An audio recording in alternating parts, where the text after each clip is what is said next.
I'm Jeff Pospisil, the 10-Minute Treasurer, with practical advice for improving your church's financial future. In this video, I'm going to be digging into QuickBooks, and I want to learn the difference between bills and checks and expenses. So when you go to pay something, you have those three options, and I just wanted to learn the difference between them and when I should be using which one. So we're going to start with bills, but first of all, there's some similarities between all three. All three are going to ask for who do you want to pay. With bills, they call it a vendor. All three are going to ask exactly the same, a category, description, amount. So category, what expense line do you want this to be coded to?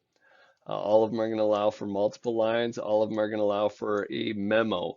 The memo for a bill is, it doesn't show up on the check. It doesn't show up on the check stub. It just shows up in reports. So that's just a word of warning on that. Some of the differences are with a bill is you're going to have this terms, bill date, due date, and bill number. So the terms, that's just asking when it's due. So is it due upon receipt? Is it due net 10, net 30? You can actually enter that in if you know the default billing terms for a vendor, you can enter that in. So like when you pull up that vendor, then it'll automatically fill that in. And then when you enter in the bill date, it'll automatically calculate the due date. The bill date is the same as the invoice date, and the bill number is the same as the invoice number. So with a bill, the bill date is the posting date for the expense and the payable. So the bill date is the posting date. So if I enter in 6/3, it'll be the expense will be posted on June 3rd as well as the payable. And then the payable will come off and the cash will come out of checking on the date I pay it. So if I pay it later, that's when the cash will come out and the payable will be removed. So that's something to keep in mind with the bill.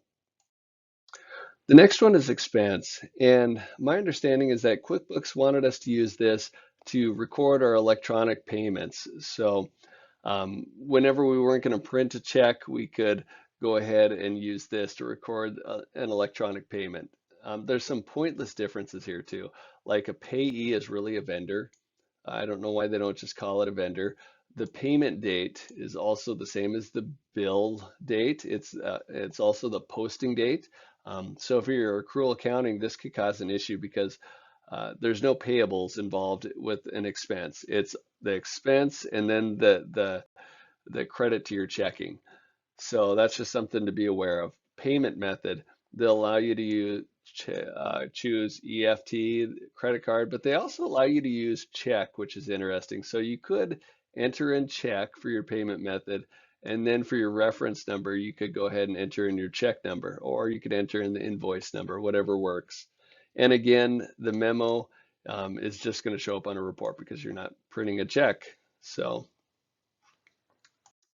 checks is the last one, and it's going to look quite a bit similar to the expenses. You're going to have a payee again instead of a vendor, a payment date. So that's going to also be the posting date.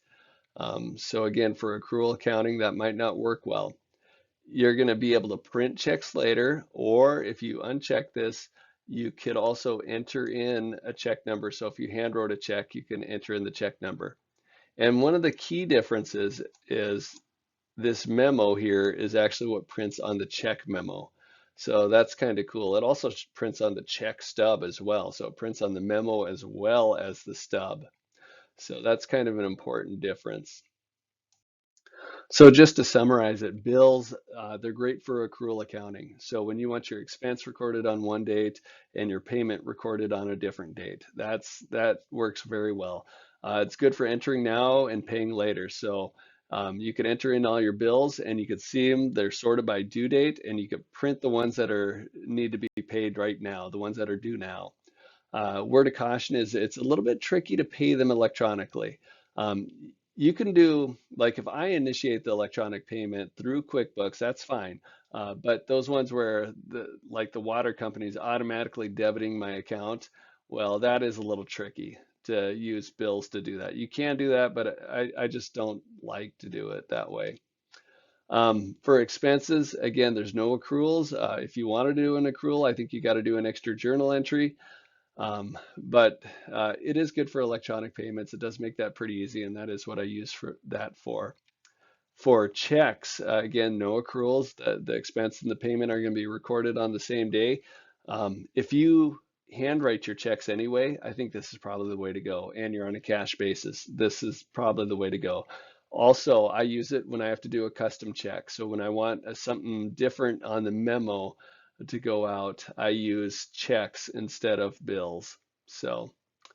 All right, hopefully that helps. If it did, I encourage you to like, subscribe, share, comment, all that good stuff.